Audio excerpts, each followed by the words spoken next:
This is our monthly webinar, and today's topic is a conversation on leadership, resilience, and recovery, a topic that is very dear to our organization, United Help Ukraine. We have been supporting Wounded Warrior projects since 2014 or 2015, when the first wounded started to arrive here in Washington, D.C., where our volunteers were helping them. They were receiving complex treatment at Walter Reed, sponsored by State Department or other American organizations. And we at United Help Ukraine were helping with non-medical expenses. We continue this program now. And of course, as you know, the scale is so much bigger. It's very different. And part of the Wounded Warrior program that we saw our role in is to provide this comfort, provide help and support for people who are away from home. We, of course, do a lot in Ukraine in terms of medical aid, and I will give A.Yabluchanska, our Director of Medical Aid Program, the floor to describe our efforts to support. But so you know, our team today in Ukraine, we have our own aid hub, UHU aid hub, with several warehouses in Kyiv, and luckily they were not targeted and not attacked. I would like to introduce our speakers. And again, thank you all for joining. And I'm really glad that we have a very interesting and accomplished panel of speakers. And I'll give them just a few minutes to introduce themselves, and then we'll talk a bit more about what they're doing to support Ukrainian wounded. So first, A.Yabluchanska, Dr. A.Yabluchanska, who is the director of United Help Ukraine's medical aid program. Please introduce yourself and say a few words about your career and then how you help Ukrainian Wounded Warrior program. Thank you so much, Maryna. Hello, everyone. It's a pleasure to speak to you today. I'm a medical doctor, as Maryna said, from Ukraine. And even now, when I'm based in the United States, in Washington, D.C., I travel to Ukraine at least twice a year, just to make sure that we are aware about all the details, all the necessities in Ukraine, and we can cover as much as needs as possible. Thank you. Thank you, Anna. And it is my pleasure to introduce General Volodymyr Havrylov, who is a great friend of United Help Ukraine, and we've been working with Pan General since 2016. Yes, my name is Volodymyr Havrylov. I'm a retired military general. So I finished my career in 2018, but I started to work on projects related to the mental recovery of our wounded soldiers through sport from 2016, when we sent our first team for Marine Corps Marathon. And in 2019, we created a charity foundation back in Ukraine, Veterans Dozen Foundation.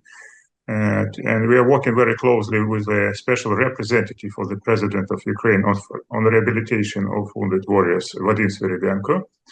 He's also a full amputee, and so we are putting our best efforts and energy to continue this project of sending our wounded for recovery, mental recovery for sport. Thank you.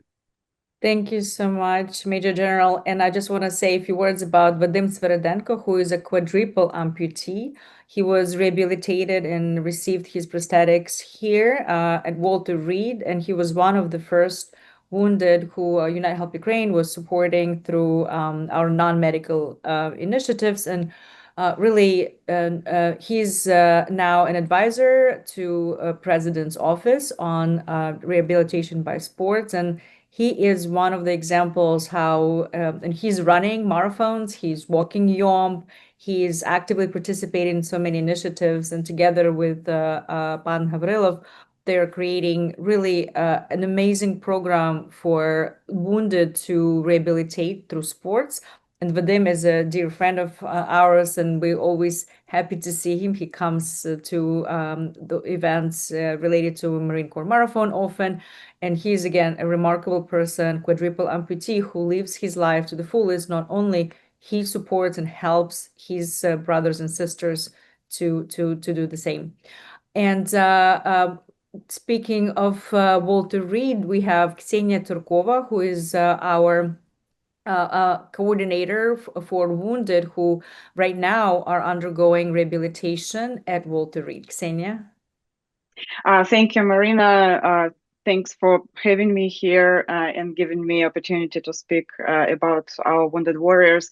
So I joined, my name is K.Turkova, and I joined United Help Ukraine several months ago. I moved to the United States from Kyiv in 2017, and before joining United Help Ukraine, I worked as a journalist for Voice of America. And of course, I was covering Ukraine, especially since the start of the full-scale invasion. Every day, I had a daily news podcast about the developments in Ukraine, what is going on there, and of course, I was always thinking like how can I help more? How can I help Ukraine? And when unfortunately Voice of America was shut down, I was very happy when that opportunity came. So thank you again. Thanks so much, Ksenia. And Ksenia and other volunteers are really doing their best to support our Walter Reed wounded. We had three people who came, three warriors who came with their families, either mother or their wives. And one was rehabilitated and received treatment in San Diego, left already, and he is back in Ukraine. But we also have two, and this is because their wounds are very complex and very hard to treat. So it really takes a long time, and they've been here already almost 6 months, and some might even stay longer, it depends. But really, this is a very long process of treatment and rehabilitation for very severe cases, unfortunately. And Ksenia is on the ground with them pretty much every day. And we'll hear from the insides. We'll hear those inside stories from Ksenia, how our wounded are dealing with such their traumas, but also psychological traumas, as well as their physical limitations that they now have, and how they are still resilient, full of life, and ready to lead a normal life. So I'm going to switch gears a little bit here. Thank you for your lovely introductions. And I'm going to turn to Dr. A.Yabluchanska to give us a bit of overview of what United Help Ukraine's medical aid program is doing, and maybe focus on some of the aspects that I know a lot of people who are in audience probably heard about our initiative supporting over 260 hospitals, Wounded Warrior Project, and others. But maybe Anna will say give us a bit more of what is our program doing in Ukraine and abroad here in the US as well, supporting Ukrainian medical system. Thank you so much, Maryna. So talking about medical aid program, we would say that we really care about people who live there. And maybe we can just start slides. Thank you. So the next slide, please.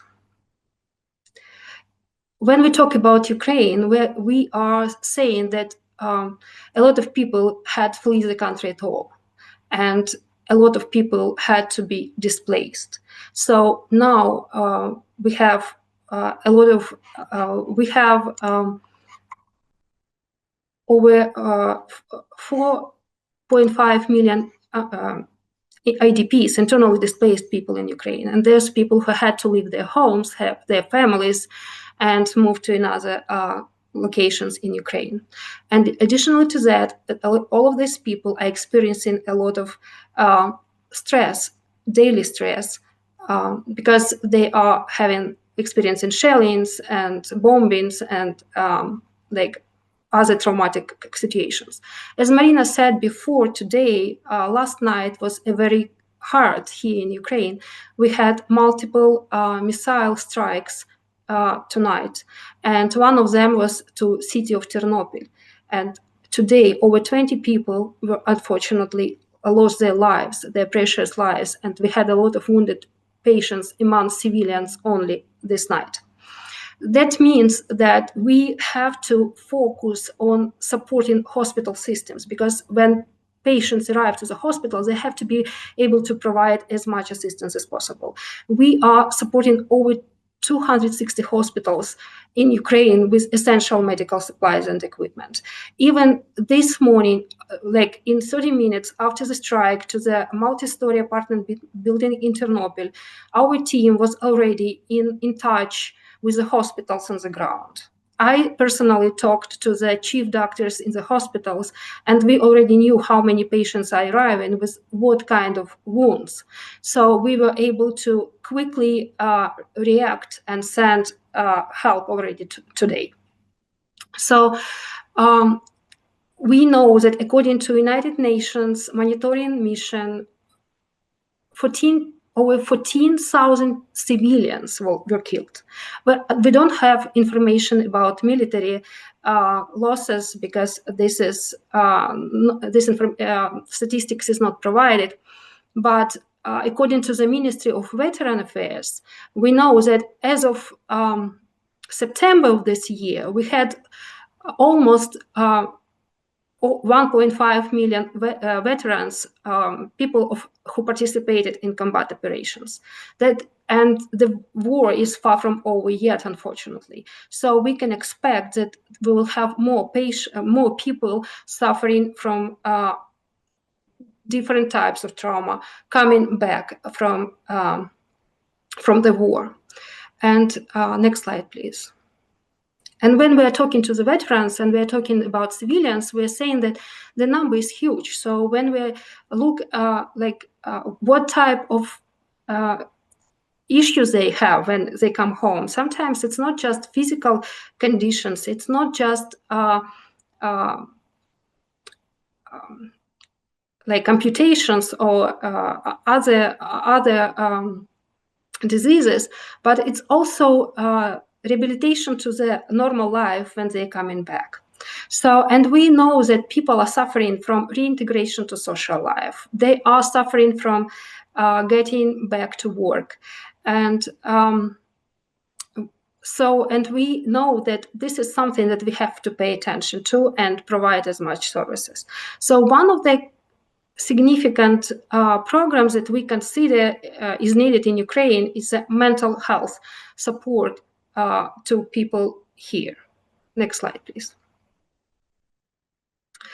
But when we are talking about the number of victims and number of people with different trauma, we understand that we have to think how to provide support to as much people as possible.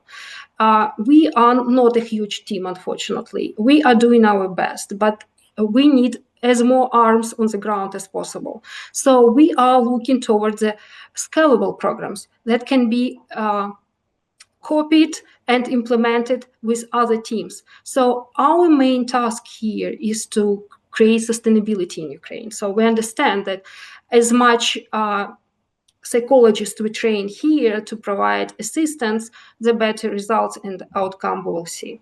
So one of the programs that we are currently implementing is a Problem Management Plus, PM Plus. It's evidence-based psychological support assistance. It was developed by World Health Organization, and it was showed its success through many countries. And now we actively integrate it in Ukrainian psychological assistance. Next slide, please. So it's a very amazing program because it's protocol-based. So we train psychologists with very basic approach, but that helps to restore effective cognitive and behavioral skills of a patient. And it develops a step-by-step plan how to overcome the difficult issues in their life. And what is the most important, they are using their internal opportunities, their their internal resources. They can evaluate what they have around them, how to integrate it into their life and use it and effectively come out of the difficult situations. And this program also helps to develop practical skills to overcoming distress and to set goals and to achieve the goals. Could you please, the next slide? And of course, as in every program which is evidence-based, we are doing statistical data and we do assessments of the patients prior we start interventions and after we start, and we show that distress scale and functional scale are significantly improving after patients undergoing the cycle of treatment. Psychological programs are not the only ones that we are doing. We also focusing on physical rehabilitation. We had patients who were, we were doing early rehabilitation with the veterans and wounded patients, doing swimming in the pool and other physical activities that helps early rehabilitation. Also, and we understand that rehabilitation through the sport is one of the most important, and that's why today we will be talking about other sports activities that actively implemented in Ukraine, and we see a very tremendous results. So we will hear from the next speaker. Additional to mental and physical rehabilitation, we are supporting wounded patients who are coming to the United States for treatment, for prosthetics and treatments. And we have, this year, we had 3 very complicated patients getting help and support, medical treatment in the United States. And we are proud to have this opportunity and to provide such kind of services. Thank you so much, Anna. And really, this is a great initiative that we started last year and will continue because, as Anna said, the number of people who will suffer from mental health issues such as PTSD and other type of post-traumatic dysfunction, disorder, we want to support it as well as continue to support the medical establishments. Like Anna said, Ternopil particularly was hardly hit today with Russian missile, and we are on the ground delivering aid. However, we also want to make sure that those wounded who want to live their lives and then they want to continue participate in sport activities and others, we want to support them as well. And this is where we are really happy to collaborate with General Havrylov and his team. They bring, and this just in the past month, we brought 2 teams together to Washington, D.C., one for the 50th Marine Corps Marathon, a huge success, as a lot of our warriors were able to finish the entire marathon. This time there were no 10K, just the full marathon. So we're happy to see them finishing, but also for the YOMP, which I think General Havrylov will tell us more about those initiatives and how those initiatives help Ukrainian defenders bring up their morale, resilience, spirit, and how those who came to witness it and participate go back and maybe share some of the inspiring recovery stories with us. I think that would be great. So General Havrylov, the floor is yours. Thank you. Of course, it's always very emotional to talk about the rehabilitation of severe wounded and injured military soldiers and officers. Because we concentrate our project, small project, we are concentrated on the specific category of people who lost their limbs, amputees, or who lost their sight, blind. People who need a lot of efforts themselves and also support from others to come back to the active life. And so we started that in 2016 with great support from our partners, veteran organizations in the United States. They advised us at the beginning, and they contributed a lot in building up our project. And so now we are continuing to work with them, and also we are very grateful to United Help Ukraine for support of our projects in the United States and in United Kingdom, in Scotland. And our experience from 2016 of working with this category of wounded soldiers proved that there is a very effective way to return these guys back to the active life. And it is done through the physical efforts. They do it themselves, but they have to be supported by others next to them. And that's why first time we selected people in 2016 for this event as a Marine Corps marathon race in Washington, D.C. I contacted personally our soldiers in Walter Reed Medical Center who were at treatment there, all of them amputees. And we talked about what is next after prosthetics. What are they going to do in their lives? And they were very confused because they didn't know exactly the answer to this question. They still try to apprehend what to do at all. And then I followed the advice of our veterans from the United States, and I told them, why not to try to run a 10K race in Washington, D.C. as a part of the Marine Corps marathon. And the response was also very mixed because some of them, they told me they can't even walk, not only run. So they don't know how to walk with the prosthetics. They have to learn first how to do it. And only one of them, the future representative or advisor to the president of Rehabilitation of Wounded Soldiers, Volodymyr Havrylov, he immediately responded, yes, I will try this. Others, they need to be engaged. We had a lot of conversation with them in person, trying to convince them to try at least.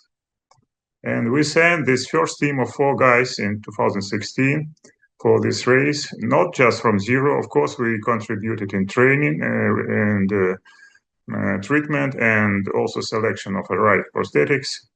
And I ran next to them, to one of them, amputees, all 10K. So it's one of the most memorable part of my life because I first time in my life ran together with amputee, because every 3 kilometers we have to replace his prosthetic, to use some lubricants and other things, and to continue. And 2 kilometers to the end, this guy just stopped, totally exhausted, and told me, I can't do anymore. Just let us stop here. And I told him, you know, in 2 kilometers, you will see a huge group of Ukrainians who live in the United States, and they're waiting for you to welcome you, to congratulate you with your achievement. And he started to continue. And in the end, he was totally concentrated person. He wanted to be healthy. He wanted to look like very excited, and it contributed a lot later in his personal life. He finished 10K amputee. And after many months of training and some kind of complaints and confusions, he became a very active in his part of the country. He started his family, his business. He started to engage in local social and political life. And now we met together once again this year in Chicago. This person was totally different from what I've seen in 2016. He is a center of energy in his town, Cherkasy city in Ukraine. He is a center of motivation of others to do the same. And so that's why we think that that kind of mental rehabilitation for sport is a very effective way for especially for severe wounded and injured soldiers and military. Every year we have several events outside of Ukraine, like Marine Corps Marathon in DC, Warriors Yom hiking in Scotland, and this year is the same in the United States, in Washington, D.C. And also we started to do that in Ukraine. In August this year, we launched the Carpathian Yom. It's also hiking 80 kilometers. 3 stages for veterans and active duty wounded soldiers. And so we are trying to scale up this project. Of course, we are very small comparing with the number of people who need that kind of treatment. But through our experience, through our results, we would like to encourage other activists in Ukraine, first of all, to start their own small projects in the regions with maybe other categories of soldiers.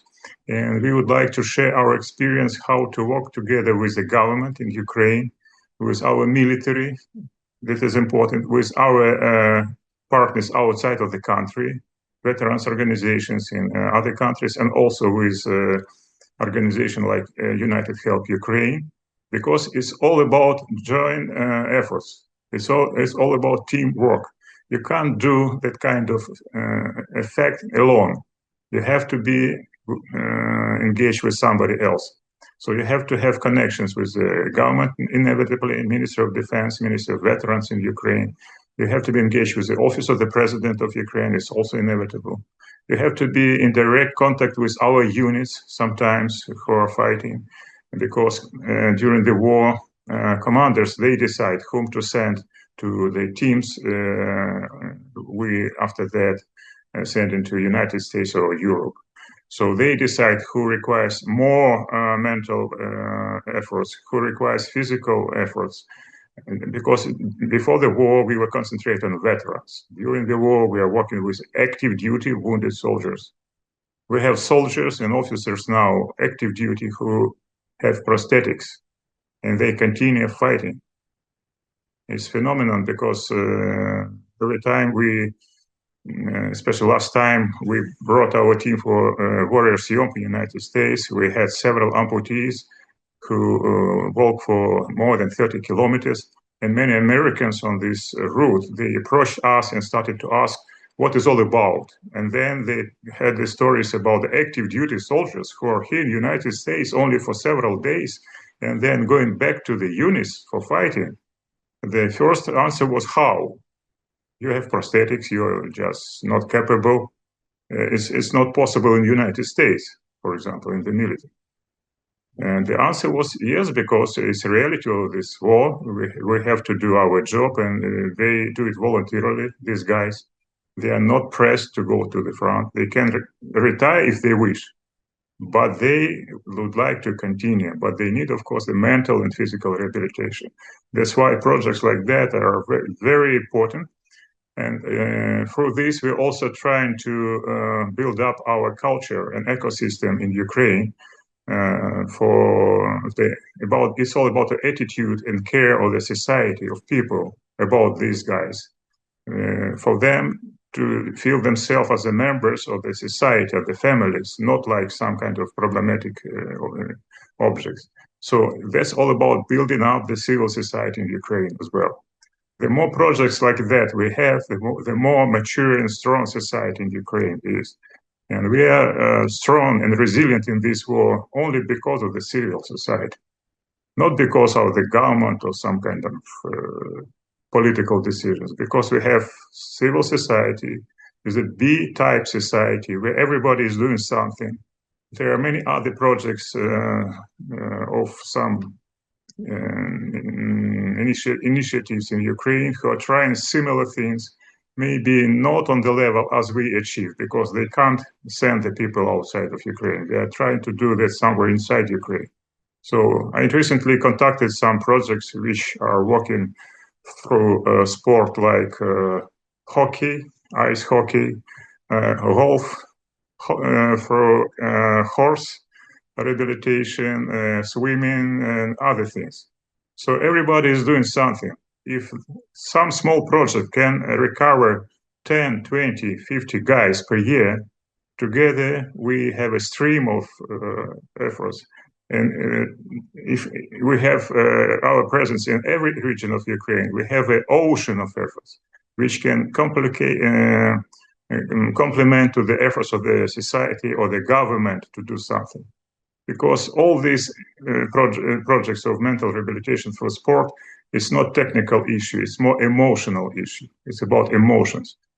No bureaucrats can produce emotions. They can do the processes, the protocols, the things, the resources, money, but emotions, which are very important for mental recovery, can be delivered only through projects where people are at minimum emphatic to these guys, and they share the stories, they share the problems, and they are ready to contribute. And the government in this regard is only can contribute with the resources, with the medical treatment, of course, all I call technical things. All emotions, they have to go from organizations like United Help Ukraine, Veterans Dozen Foundation, others. They have energy in their hearts. They have emotions inside, and they're ready to contribute. But of course, it's once again, it's a joint effort. Government with resources, civil society with energy, and we have to demonstrate to the rest of the world that Ukraine is the example of how to treat wounded and severe injured military, and how to make them active back in the country, how to integrate them back to the society. Because we are, I think, number 2 after the United States with a number of people with the same similar challenges. So let's do it together to continue. So next year we have once again 3 or 4 events in the United States, and also we have a lot in Europe and Ukraine. And together we can do a lot. Thank you. Thank you so much. And a question for you, General Havrylov. And since you already touched upon this, with the emotional support that organizations like ours and you have done such a tremendous job of putting the Veterans 10 organization together, and like you said, 10, 20 wounded or active military who come for these events, that's already a big, for them, it's a big thing. It's a big event. It's a big rehabilitation step. What is that in your mind what is that the individual donors, volunteers here in the US or in Ukraine can do to make the greatest impact right now to support you, and support them? We have a lot of people in Ukraine, and also I met in the United States who are ready to support. There are 2 dimensions. First of all, it's about resources. Of course, it's about logistics, how to send people somewhere outside of Ukraine. It's all about airlines, trains, hotels, transportation. It's all about resources. And we learn how to do that together with other donors, with other organizations. But to scale up this in terms of numbers, of course, we need more resources. So if we would like to send more people, and there are many guys who would like to go to Marinko Marathon, for example, and we are only limited now with resources, funds. And so if we can fundraise this, of course, we can expand. And this area where we can concentrate on our efforts, how to raise up these resources in the United States, how to engage businesses, not only in Ukraine, but also in the United States, who are ready to contribute to that. And the second, of course, it's about the personal engagement with the people who are coming to United States, soldiers. So soldiers and military officers who visited the United States recently, they recall stories of the conversation with Ukrainians and Americans in DC. For them, it's a very important part of the mental rehabilitation. They feel that energy, they feel that interest, they think that a very sincere attitude, and that is very important part of this. So it's not about just, it could be in different forms, like taking them to some guiding tour in DC, or taking them to some of the families to talk about.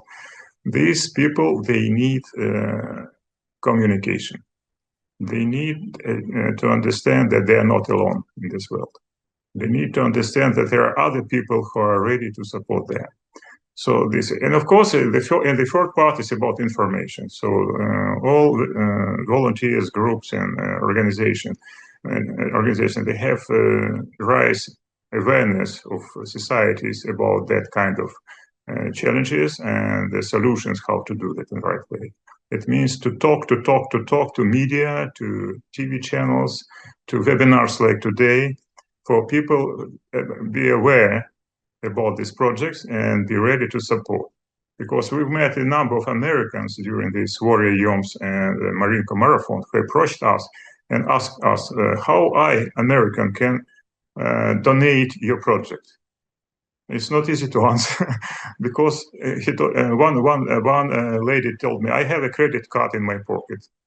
Where is the screen I can touch and just to put some dollars to your account. So we can work on this technical issue as well, how to simplify the access of people who are ready to contribute, to donate.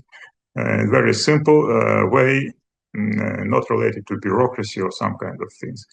So that is area we have to also to contribute, I think. Thank you. And then I see a little comment from one of the people, Yuri Dechikivsky, Dr. Yuri Dechikivsky. He said, sounds like Vasyl Maznichenko, Cherkasy. Is that the person you were talking about? And Yuri Dechikivsky, is that so, Pan Volodymyr? Yes. It's Maznichenko. Yes, he's a well-known guy now in Cherkasy. Yeah, and I just want to highlight that Yuri Dechikivsky, Pan Volodymyr was just mentioning that it is important for us as a community to come together and support wounded, not just with finance and resources, but also with taking them to places. I know Yuri Dechikivsky has always been helping with this and not only contributing his time, money, but also emotionally taking wounded, their families to places I know, Philly, New York, the beach. And Yuri Dechikivsky, again, huge thank you for all the efforts and everything that you do. You're one of the major supporters of United Help Ukraine and also other organizations, but mainly all your efforts go to support Ukrainian people. And this is, and I just want to mention that we have a Q&A. If we'll have a few minutes at the end to answer any questions. So please put them. There is a little question mark sign. It says Q&A. So if you have any questions, please put them in this chat, and then we will answer your questions. If we don't have time to answer the questions, we will email them. We will email those questions to our participants and answer them. So I'm going to turn now to K.Turkova, who is our coordinator and the person on the ground at Walter Reed, translating and supporting. And this is what Pan Volodymyr was saying, is that really giving those who are abroad and those who are really affected by this war and who gave their all, their health to defend the country. And we always, anytime we have any events, we always remember those who gave their lives to defend Ukraine. And I know this is always a challenging process for them to go through rehabilitation treatment, especially if the wounds are severe, complex, multi-dimensional. So Ksenia, you have been helping for the past couple of months, and we want to hear your experiences, and maybe that will also make people understand how difficult it is, but also maybe, like Pan Havrylov said, get involved and continue supporting. Thank you, Maryna. As General Gavrilov said, that emotions are very important, and I can't agree more with that. That emotions are very important in the rehabilitation process. And as you, Maryna, said, that it's very important for our wounded warriors to be able to see different places. That's what our volunteers do for them. And it's not just entertainment for them. I think it's in my opinion, from what I know and what I feel from like talking to them and spending a lot of time with them, it's very important for them to take as much as they can from their rehabilitation, from being here in the United States, to see places, to see the museums, different cities, I don't know, try different food, meet people, go to the concerts, to the opera. We just went to the Ukrainian opera the last weekend, and I know Yuri Dichikivsky took one of our wounded warriors to the concert of the Ukrainian group Daha Bracha, and it's all very important for them because it helps them to live their full life. It's very important for them to have this feeling that they're still living their life in full. But I will talk more about their everyday struggle that I witnessed, because as Maryna said, that I joined a couple of months ago, and during those 2 months, as an interpreter, as a coordinator who sees them every day, since then I see a lot of progress, and for some people that progress might seem like just a tiny progress, but for me and for people who work there at Walter Reed and who see those guys every day, it's a huge progress. And we see people every day at Walter Reed, other patients, other doctors, who just stop by during the occupational therapy or physical therapy, and they tell us, can you translate, can you tell him that I'm so happy for his progress, for how much progress he made. Although that might be like he couldn't stand on his one leg, and now he can stand on his one leg. Like he could stand for 5 seconds, and now he can stand for 20 seconds. And it's already a progress, and people see it. But at the same time, it's of course it's an everyday struggle. So I work, Maryna said that we have 3 wounded warriors. I work with 2 of them every day on a daily basis. One of them, his name is Maxim, Max. He's very young, he's 23. He's here with his wife before they take turns, so before his mom stayed there with him. And he's a soldier in Ukraine's 39th Coastal Defense Brigade, and he was catastrophically wounded on April 7th of 2024 in the Kherson region. He suffered severe burns, the amputation of his left arm above the elbow, loss of fingers on his right hand, and total blindness. He's totally blind. He lost his sight. And again, it's a very young person. He wants to live his life. He wants to serve his country. And he just got married. So it's very important for him to continue living. And he's very, very determined. Another Ukrainian veteran, his name is Alexander. He's 45. He's here with his wife. He used to work abroad as a construction worker, and he returned to Ukraine after the full-scale invasion started to serve. And he was wounded on March of 27 of 2023 near Berestova in the Donetsk region, and he sustained devastating injuries, amputation of both arms above the elbow, high amputation of his right leg, and partial. So his the only one limb that left, his leg, is not working properly.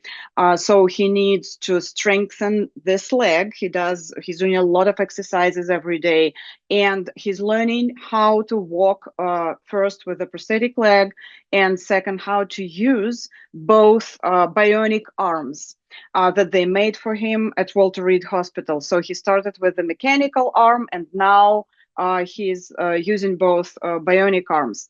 And as I said, it's an everyday struggle. So, for example, Alexander, he was a construction worker, so he knows how to do everything like with his hands.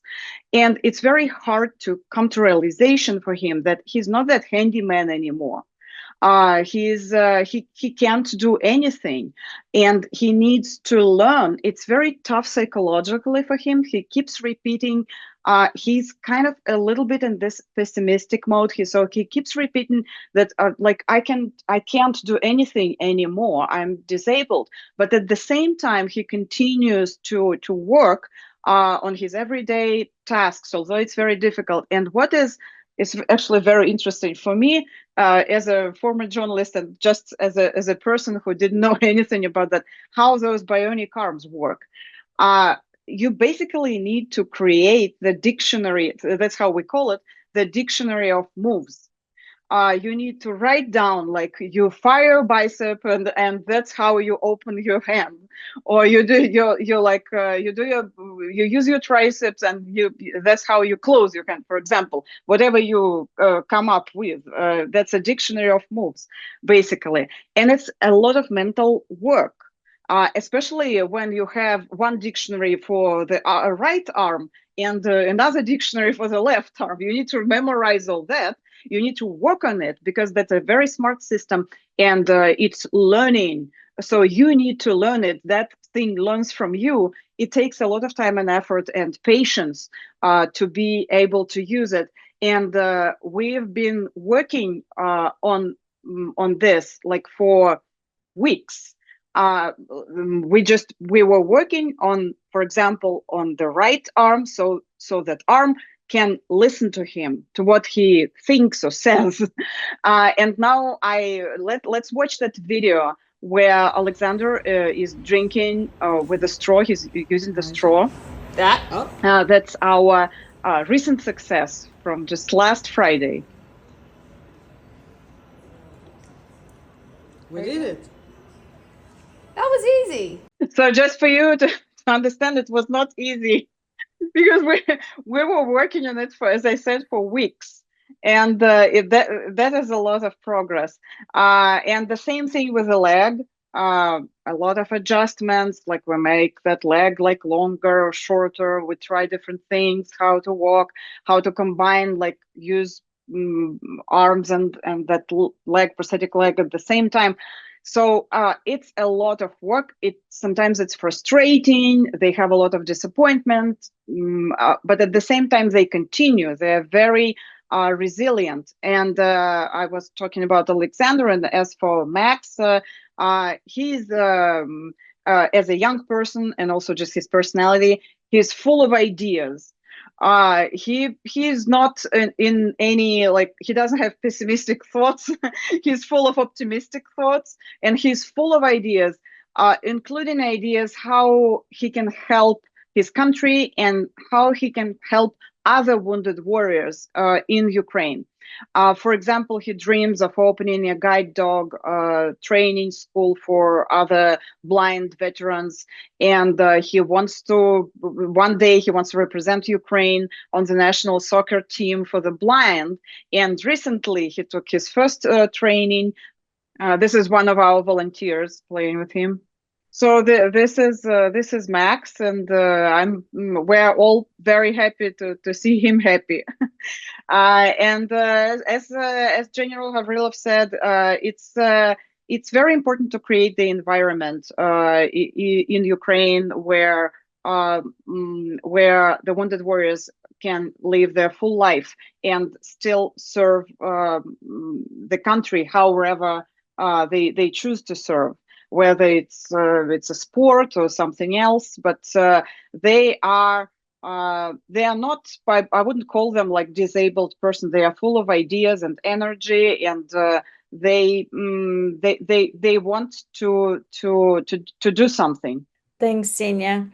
I totally agree with you. They really want to do something. And as I always, when I see them, veterans who come here, or active military who come here, or those who come here for rehabilitation, I do point out that Ukrainian society will be led by those veterans. They are, again, like you said, they're going to be the leaders of new Ukraine. They will contribute to building a new country, rebuilding a country, and building a new future for Ukraine. And while we talk about this, there are a couple of questions. One is for General Havrylov, and it's more related to the current situation in the front lines. It's a question from Jay Bolton. He says, thanks to you, Chu, for all you do. Question for General: what is the military situation on the ground in Ukraine? Is it still a stalemate in the east? It is difficult to get accurate information from our news outlets. Slava Ukraini. Thank you. Героям слава. Jay Bolton. Okay. Yeah. I know it's a tough question. It's not related to what we do, but maybe you can just give just a short update, a minute or two, where we stand. It's not easy to get a short update because I'm doing this kind of presentations and comments every day here in Ukraine with different groups, channels, and others about the situation on the ground in the war. For you to understand, this war is very different from all previous wars, which were not in the history of mankind, but the recent 10 to 15 years. It's a war of humans together with robots, against humans with robots.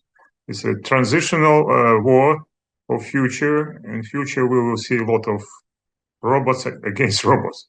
But now, because of this phenomenon of drones, which emerged due to the deficit of everything in Ukraine in 22-23, when the war started, we had deficit in ammunition, with artillery, with everything.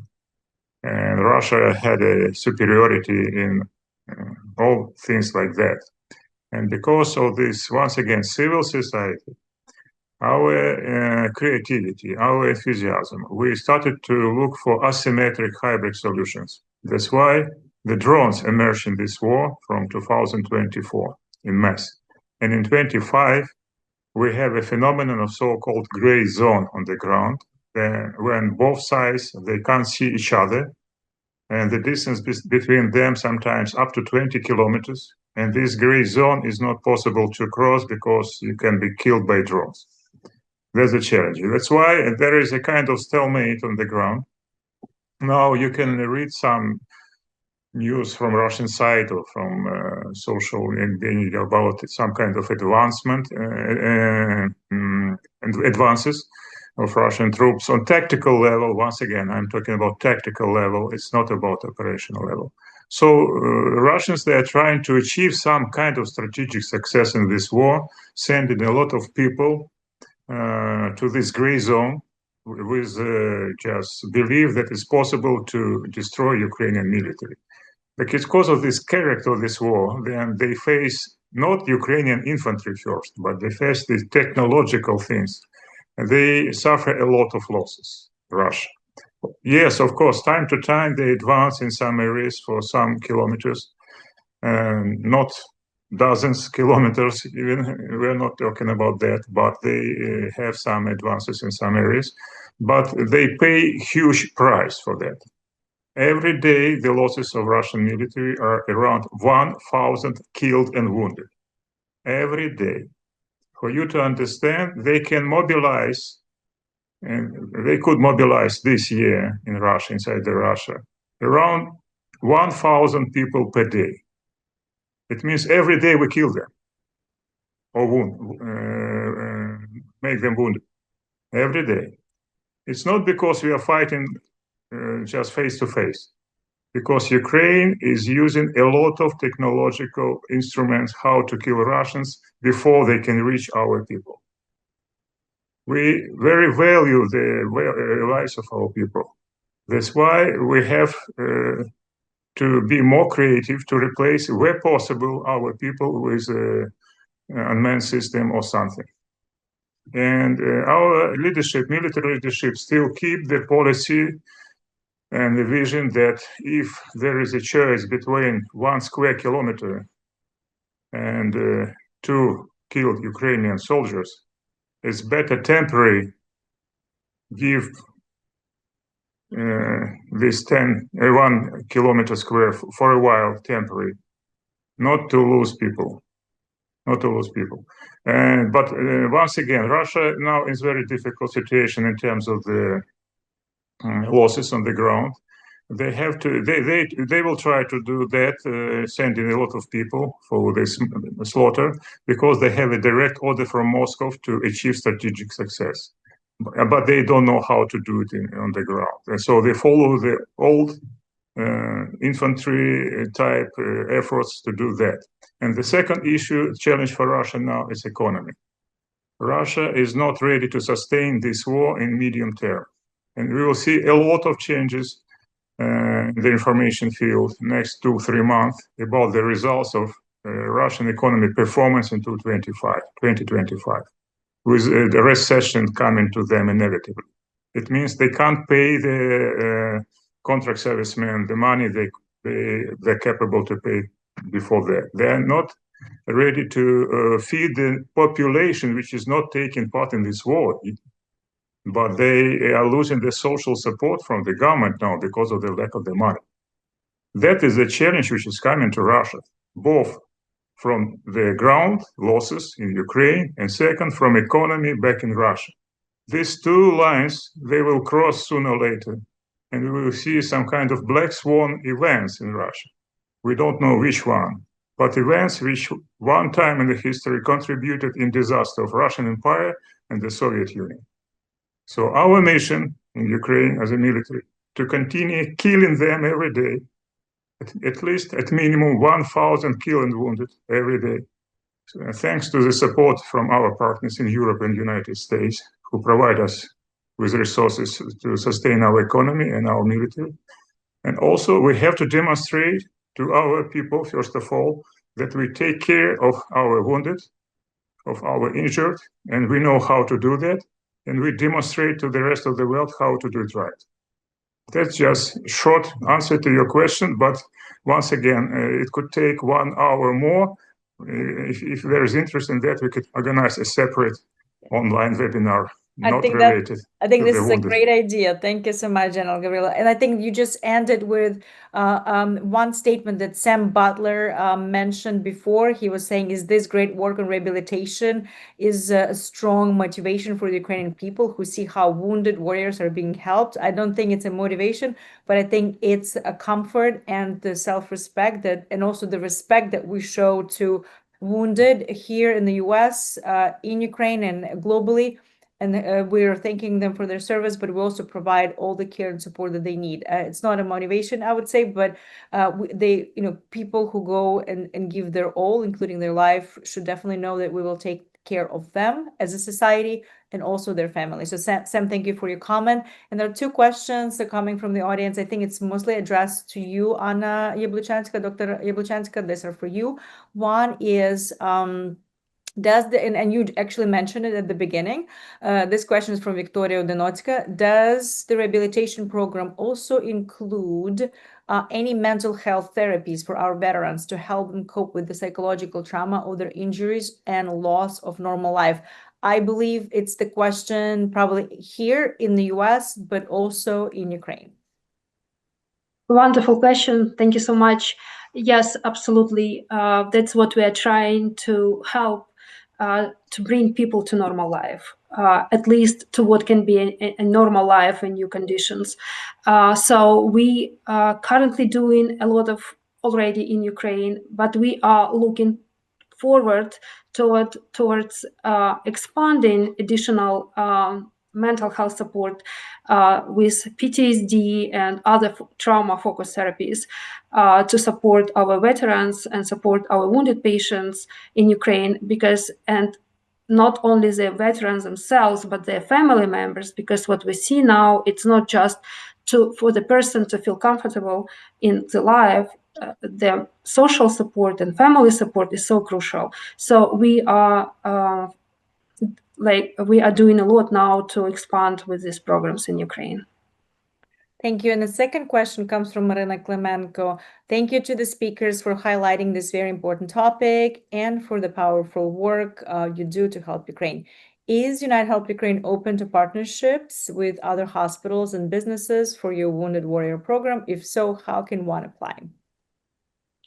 Absolutely. We are constantly creating new contacts and negotiations and find new opportunities. This year, we had the first time our patient getting treatment in San Diego Navy Hospital, and even more, one of the surgeons who treated patient within the hospital, because patient had to leave, he flew with him to Ukraine and performed surgery back home. So we are always searching for new opportunities, and we are absolutely welcome everyone and every new institution who would like to join this effort to get in touch with us, and we can discuss and collaborate. Great, thank you so much. I don't see any other questions in the chat. We have only a few minutes left. I just want to sort of give time for closing remarks for all of you, and for where do we see the rehabilitation in the future, and let's put it this way, what are the needs now, and where do we see rehabilitation going in the future, so we can support. So I'm probably going to start with General Havrylov, Будь-ласка. Ukraine, we have to live with that for next generation. At least we have so many people, former military veterans, who need that kind of treatment. Most of them is a PTSD challenge, of course. People who don't have severe injury, but they have PTSDs. We know that from the history of United States veterans. So that's why it's important to build up that civil society awareness and culture and motivation to live with that as long as it's necessary. Not to leave this problem aside, trying to close your eyes and just to give these guys space to be on their own. It's not Ukrainian case. We have to do that every day, and we have to encourage everybody in Ukraine just to do small contribution to communication, at least to contacts with these guys, to assisting them on different levels. Of course, not everybody in population is ready for that. It's normal. It's human beings. But there are always a critical mass of people which is ready to engage and support. And they have to understand what their role is in that, what they can do in that. And it's all about information awareness and joint efforts, as we are trying to do with you together now. So Anna, you're going to be next. I was going to just say that please comment on this question from United Help Ukraine's medical aid program perspective. We see that the problem is huge, and it's beyond just the military. All Ukrainian population tomorrow will need assistance and support.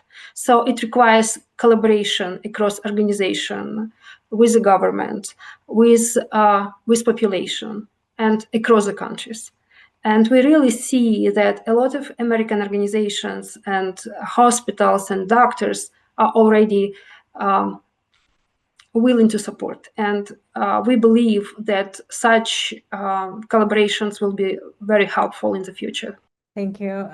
And then Ksenia, from your perspective and being on the ground, what is that we as a community can do more to support those who are here? And I just want to say thank you before I turn the microphone to you, Ksenia. I just want to say thank you to JB that he is saying that if there is an opportunity, for us to know, if there's an opportunity to help with wounded soldiers in Los Angeles, JB will be happy to support or help. Thank you very much for offering.